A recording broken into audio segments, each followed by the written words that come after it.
Menerjang Aceh, Sumatera Utara, dan Sumatera Barat. Kerusakan masif masih terlihat di sejumlah wilayah terdampak, meski perbaikan infrastruktur hingga penanganan pengungsi terus dilakukan. Salah satu yang menjadi fokus adalah pemulihan akses transportasi dengan membangun jembatan yang terputus. Di Desa Krueng Tingkem, Kecamatan Kuta Blang, Kabupaten Biren, Aceh misalnya. Pembangunan jembatan sementara atau beli dilakukan personil TNI. Jembatan ini dibangun untuk menggantikan tali seling untuk menyeberang sebagai jembatan darurat pasca bencana. Setelah kita gelar seperti ini, nanti akan kita rangkai dan nanti akan kita dorongkan ke tepi jauh sana, Pak. Untuk itu nanti kita ada pemasangan pilar. Nah, kita sedang menunggu tim pemasangan pilar nanti dari Medan, Pak. Perbaikan infrastruktur pun tidak hanya dilakukan pemerintah. Banyak relawan turun untuk melakukan kerja kemanusiaan dalam bencana ini. Salah satunya Herna Hadi Prasetyo yang akrab dipanggil Tio. Dia menggalang aksi pembangunan jembatan di Desa Muara Sibuntuon, Tapanuli Tengah yang hancur dihantam banjir bandang. Jembatan ini menjadi fasilitas krusial karena menjadi penghubung desa tersebut dengan wilayah lainnya. Aksi kemanusiaan juga dilakukan relawan Agam Rinjani. Di Aceh Tamiang, dia bersama relawan lainnya dan TNI serta berbagai pihak bersama-sama membersihkan sejumlah fasilitas umum yang rusak akibat banjir. Aksi-aksi kemanusiaan seperti ini tentunya sangat berarti di tengah bencana. Data terbaru BNPB menyebut jumlah korban tewas akibat bencana banjir dan longsor di Aceh, Sumatera Utara, dan Sumatera Barat menjadi 1.016 orang. Pencarian dan pertolongan ini bertambah 10 jasad yang ditemukan, khususnya itu ada di Aceh 9 dan 1 di Kabupaten Agam. Sehingga total yang kemarin rekapitulasi jumlah di 3 provinsi itu 1.006 jiwa. Hari ini bertambah 10 menjadi 1.016 jiwa. Lalu apalagi pemulihan pasca bencana yang harus segera dikerjakan saat ini? Tim Liputan, Kompas TV. Sudah lebih dari 2 pekan banjir dan longsor menerjang Aceh, Sumatera Utara, dan juga Sumatera Barat. Perbaikan infrastruktur terus dilakukan, yang tidak hanya dilakukan oleh pemerintah, namun juga para relawan. Kita akan bahas soal ini, saudara, bersama dengan sejumlah narasumber yang sudah hadir melalui sambungan daring. Ada relawan Herna Hadi Prasetyo, dan juga ada peneliti kebencanaan dari Teesside University Inggris, Ezri Hayat. Selamat pagi, Mas Tio, Mas Ezri. Selamat pagi. Ya, Mas Tio, ini berarti Anda masih ada di Tapanuli Tengah ya, Mas ya, di Desa Muara Sibuntuon ya? Iya, di Muara Sibuntuon, dan saya posisi di pinggir sungai. Proses pembuatan jembatan, kalau kita balik gambarnya, nah seperti ini kondisinya. Ini sungainya ini biasanya meluap sampai atas ini, dan di sana juga ini pertemuan antara sungai ini sama sungai ini, sehingga ini sangat berpengaruh ketika kedua sungai ini naik, otomatis berdampak ke bagian bawah sana, seperti itu. Di sini putus jembatannya dari sini ke sini, dan sini sudah kita bikin jembatan, proses pembuatan jembatan gantung. Selingnya sudah kita pasang, ada 4 sisi. Oke, ini berarti progresnya seberapa nih, Mas Tio? Apa sudah mau selesai nih untuk jembatannya? Ini sudah 60%. Hari ini nanti akan masang papan-papan yang ada di sini. Nah, itu berarti untuk tadi Mas Tio bilang berarti tidak hanya di 1 titik ya, Mas ya? Berarti ada berapa total? Kalau untuk situ sekarang kita fokusnya di 1 titik ini. Selain itu, karena ada beberapa desa terisolir di dalam sana, dan kita pasang Starlink juga di sana sama solar panel. Karena listrik belum ada Starlink. Jadi selain jembatan juga ini ya, Mas ya, membantu juga bagaimana penyediaan listrik dan juga komunikasi. Kemudian Mas Tio, ini kan Anda juga tidak sendiri tentunya saja untuk membangun jembatan ini. Nah, apa kemudian hambatan ataupun kendala yang Mas Tio temukan selama pembangunan ini, Mas? Iya, yang pertama pastinya bahan-bahan, karena tidak mudah. Kemarin banyak toko yang tutup, seperti di Sibolga masih ada banyak toko yang tutup, jadi kita nyari bahannya cukup susah. Untuk nyari seling, kita harus kontak-kontak ke Medan dan lain-lain. Dan sekarang sudah dapat semua, juga peralatan kemarin terhambat juga karena yang kita kirim dari Jakarta itu pengiriman sudah seminggu baru sampai hari ini. Peralatan untuk pembuatan jembatan gantung ini karena kemarin menggunakan kapal. Oke, berarti memang karena aksesnya juga masih sulit ya Mas di sana ya. Kemudian pengiriman bahan juga masih kesulitan. Berarti kalau untuk jembatan ini, Mas Tio, ini khusus berarti dari Mas Tio dan juga dari pihak swasta ya Mas ya, bukan dari pemerintah nih berarti? Betul, ini juga gabungan dari tim relawan yang kita gabung di sini, ada IOF, ada dari relawan Jawa Tengah semua yang ada di sini. Oke, baik. Nah, saya sebelum nanti ke Mas Tio lagi, saya mau ke Mas Ezri dulu. Mas Ezri, ini Anda kan juga punya keluarga kalau tidak salah, tapi di Aceh ya, kalau tadi Mas Tio di Sumatera Utara. Nah, kalau Mas Ezri ini berarti punya keluarga juga di Aceh yang juga saat ini terdampak bencana. Seperti apa Mas kondisi keluarga di sana, Mas? Benar sekali Mas, keluarga besar kita itu ada di Aceh Tamiang, tepatnya di kota Kuala Simpang.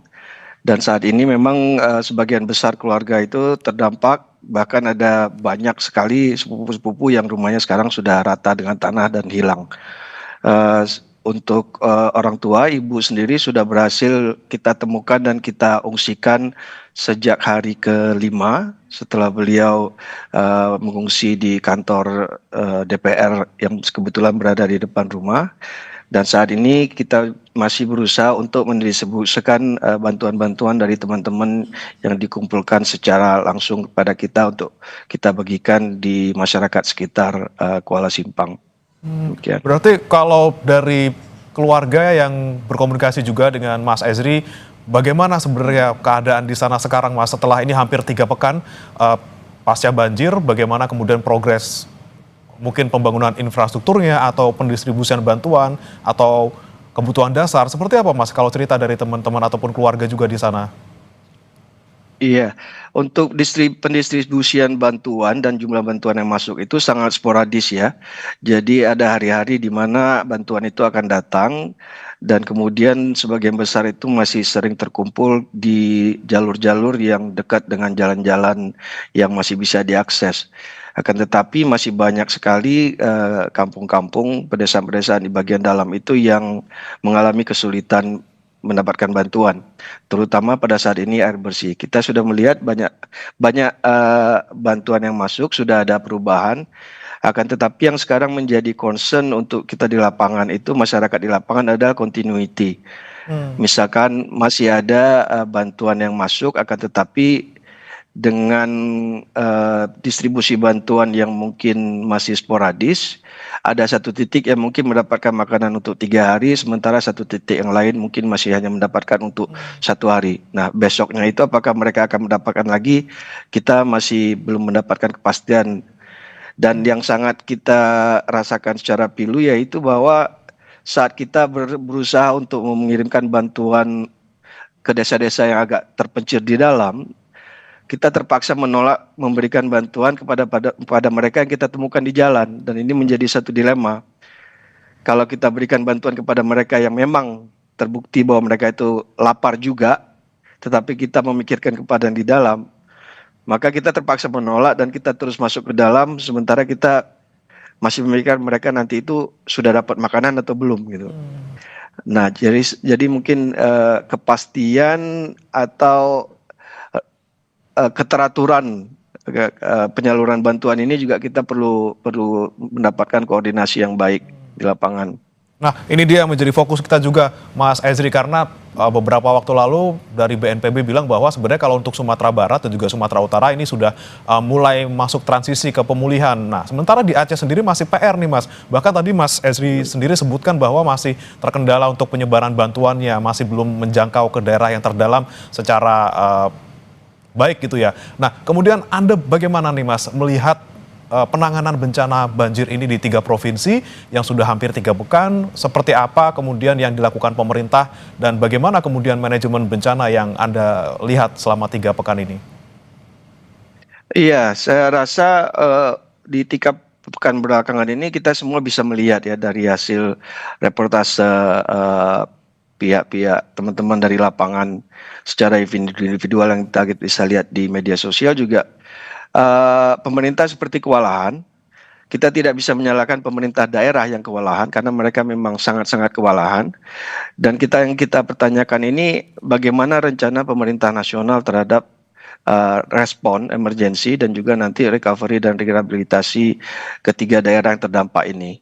Ya, kita lihat bahwa kalau bencana, yang namanya bencana itu secara definisi adalah di saat gangguan sosial dan gangguan ekonomi di daerah terdampak itu sudah di luar kemampuan kapasitas mereka yang terdampak. Nah, untuk sekarang kita bisa melihat bahwa kapasitas mereka yang terdampak, terutama masyarakat yang langsung terdampak ini kan sudah tidak sanggup. Kemudian kita naik ke atas, levelnya ke atas ke pihak pemerintah daerah. Pemerintah daerah juga kita sudah bisa melihat bahwa pemerintah daerah ini sudah maksimal dalam melakukan pertolongan emergensi yang mereka dengan peralatan dan kemampuan yang ada di lapangan.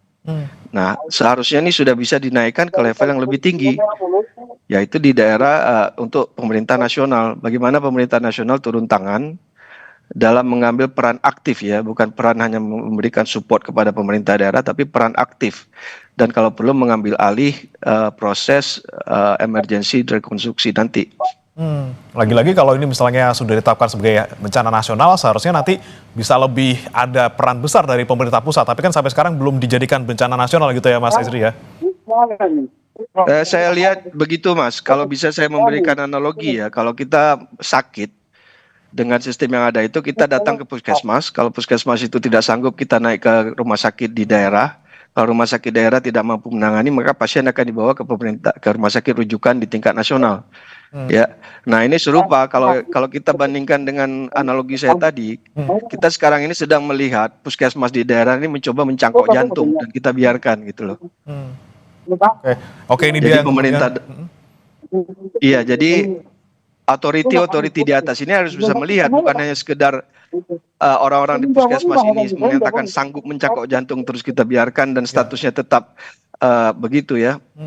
Dan ini sudah kita lihat bahwa di Aceh, di beberapa bagian Sumatera Utara dan Sumatera Barat, nah pemerintah sudah kewalahan, pemerintah daerah sudah kewalahan. Ya. Oke, baik. Saya kembali ke Mas Tio lagi, Mas Tio. Terkait bagaimana situasi di Tapanuli Tengah, bagaimana Anda melihat secara umum gitu Mas? Kemudian bagaimana fasilitasnya, kemudian aksesnya, mungkin selain dari tempat Mas sekarang membangun jembatan, bagaimana kemudian peran pemerintah, terutama pemerintah pusat untuk bisa hadir di sana bagi masyarakat? Baik, untuk beberapa lokasi memang belum terjangkau, seperti ada di depan sana itu ada desa Sibiu-biu. Kemarin coba aksesnya ke sana untuk loading barang itu hanya bisa pakai helikopter. Untuk lewat darat kemarin kita masih berusaha bersama tim. Kita mau mencoba buat lewat darat karena kurang lebih 2 jaman ke arah Sibiu-biu. Ini kita di muaranya. Namun ada beberapa desa di sana termasuk yang ada di dalam sana, supaya nanti kita bisa menggunakan motor, maka dari itu kita harus menyelesaikan jembatan ini dulu biar bisa mengakses ke desa atas sana untuk loading barang atau drop logistik lebih mudah lagi. Dan ya memang kita harus kerjasama ya semuanya, masyarakat, kemudian semua relawan. Maka dari itu dari tim, dari ARE, kemudian dari semua relawan Jawa Tengah, kita ada 35 dibagi beberapa seru. Kemarin ada yang pencarian korban, kemarin dapat beberapa jenazah, kemudian ada yang drop logistik, ada yang pembangunan jembatan, dan lain-lain. Tapi bagaimana dengan kondisi masyarakatnya sendiri, Mas Tio? Apakah mereka masih tinggal di tenda darurat atau ada yang sudah kembali ke rumah mereka? Seperti apa, Mas? Ada beberapa yang memang rumah mereka hanyut, seperti di depan saya ini tumpukan kayu ini tadinya bangunan-bangunan, namun ada beberapa yang sudah hanyut habis, sehingga mereka harus mengungsi ke pengungsian di bawah sana. Dan mereka juga yang masih rumahnya masih ada, kita ajak kerjasama, kita ajak gotong royong. Di sini masyarakat kita ajak gotong royong untuk membangun jembatan, kemudian kadang mereka kan bertahan hidup juga menjual hasil panen mereka seperti durian. Juga kita kadang tiap hari itu kita beli biar memulihkan perekonomian mereka dengan cepat seperti itu. Baik. Jadi warga pun juga sambutannya baik, bahkan juga mau juga ikut membantu ya Mas ya, walaupun mereka juga masih dalam keadaan gotong royong bareng. Terbatas dan juga terkena bencana. Nah, kembali saya ke Mas Ezri lagi. Mas Ezri, ini jika kita lihat banyak yang menganalogikan gitu yang terjadi di 3 provinsi, terutama mungkin di Aceh gitu ya, ada yang menyebutkan bahwa ini seperti tsunami kedua gitu ya, dan tentunya ini bukan pertama kali terjadi di sana. Tsunami di 2004 kita juga sudah merasakan. Nah, bagaimana kemudian Anda bandingkan apa yang terjadi di 2004 dan juga di tahun 2025 ini, dan bagaimana kemudian penanganannya? Apakah mungkin jika dibandingkan dengan 2004 ini lebih baik atau seperti apa Mas Ezri? Dari awal kejadian bencana ini, dari hari kedua itu saya sudah menyampaikan ke teman-teman bahwa ini kemungkinan akan lebih kompleks dari tsunami 2004, dan ternyata benar. Karena dari berbagai macam aspek yang bisa kita lihat bahwa kesulitan menangani bencana ini jauh lebih besar dari bencana tsunami. Yang pertama, kita melihat bahwa selain korban jiwa ya, di luar korban jiwa, bencana ini lebih kompleks. Kenapa? Karena untuk jalur distribusi bantuan sendiri, kita lihat bahwa bencana tsunami itu terjadi di pinggiran laut, ya, di sekeliling garis pantai barat Aceh dan sebagian pantai timur Aceh.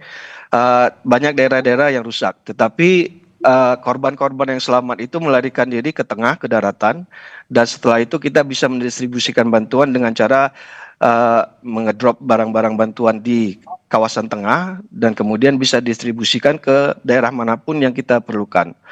Jadi besar, tetapi penanganannya bisa lebih straightforward dengan jalur distribusi yang masih ada. Ya, selain beberapa titik di daerah Calang dan Aceh Timur, Aceh Jaya dulu yang sempat putus jembatan, mungkin jembatan hanya 3-5. Ya. Tapi untuk bencana ini kita bisa melihat bahwa banjir itu berturut-turut tanpa putus sekitar 3-4 hari. Ya. Dan dampak yang disebabkan oleh banjir bandang ini hampir serupa, dan di satu titik juga, di satu aspek juga bisa lebih berat daripada air yang terjangan air tsunami, ya. Dengan balok-balok kayu yang ada itu, rumah yang diterjang itu banyak juga yang sudah rata dengan tanah. Beberapa desa bahkan sudah hilang.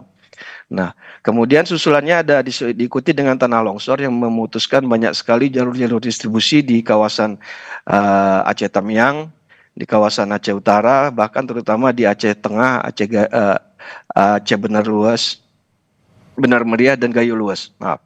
Ya, lebih dari 70 jembatan yang putus, dan sampai saat ini masih banyak daerah yang terisolasi yang sudah masuk minggu ketiga. Kita tidak tahu bagaimana mereka bertahan hidup. Dan inilah salah satu mengapa ini lebih kompleks daripada bencana tsunami saat itu, dan dipersulit dengan kurangnya peralatan, kurangnya transportasi yang bisa kita gunakan untuk mendistribusikan bantuan, memperburuk keadaan yang sudah ada sekarang ini. Oke, untuk skala berarti masih lebih besar tsunami, tapi untuk kali ini penanganannya lebih rumit dan juga lebih sulit kompleks. Dari berbagai sisi gitu ya Mas ya. Oke, saya terakhir nanti mau ke Mas Tio. Mas Tio, ini saat ini yang Anda lakukan kan masih membangun gitu ya, membantu warga untuk bisa memulihkan akses di sana.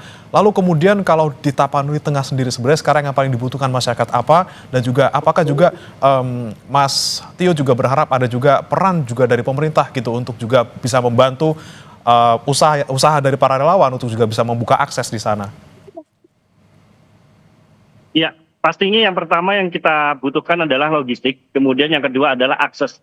Karena untuk pemulihan perekonomian mereka akan sangat terhambat, karena biasanya mereka akan banyak mengalami kendala untuk melewati sungai-sungai yang besar ini. Oke, logistik dan juga akses ini butuh dibantu, karena tidak hanya cukup bantuan ataupun usaha dari relawan, tapi juga butuh skala yang lebih besar tentunya dari pemerintah daerah juga maupun pemerintah pusat. Kemudian saya ke Mas Ezri. Mas Ezri, ini terakhir nih Mas, apa yang kemudian bisa Anda sarankan ataupun Anda berikan masukan kepada pemerintah pusat saat ini mereka sebenarnya sudah beberapa saat lalu bilang bahwa ada opsi relokasi dan juga ada pemulihan juga di sana. Apa yang sebenarnya sekarang darurat harus segera dilakukan pemerintah pusat? Untuk sampai saat ini yang saya sayangkan adalah kita sudah masuk minggu ketiga ya, tetapi masa emergensi belum berakhir dan harusnya kita sudah bisa masuk ke fase berikutnya, di mana kita sudah mulai buat rekonstruksi ya. Walaupun masih minggu ketiga kita sudah bisa membuat plan untuk rekonstruksi dan rehabilitasi. Tapi minggu ketiga ini kita masih melihat masyarakat di lapangan itu masih banyak sekali yang memerlukan tenda. Kemarin Presiden Prabowo datang ke Tamiang, kita bisa melihat beberapa tenda dadakan yang tiba-tiba muncul 1 hari sebelumnya, dan itu hanya sekelumit di pinggir jalan saja. Untuk di daerah Mas Tio sendiri kita bisa melihat tidak ada tenda bantuan di sana kan, tidak ada tenda-tenda untuk masyarakat tinggal. Dan ini juga masih banyak di daerah-daerah yang lain yang harusnya mereka minimal sudah mendapatkan tenda untuk tidur di luar gangguan nyamuk. Ya.